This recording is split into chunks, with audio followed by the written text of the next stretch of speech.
During the soybean harvest, a combination of a Case IH 9250 axial flow harvester and a Quadtrac 470 CVX tractor on a J&M RX 1432 grain truck was used. The Case IH 9250 series harvester is equipped with a MacDon FD 140 flex draper header, ensuring quick soybean harvest.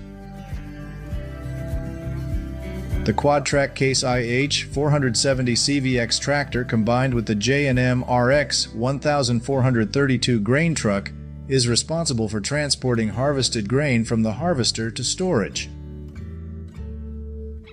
The synergy between the two harvesters and the grain cart not only improves harvesting efficiency but also ensures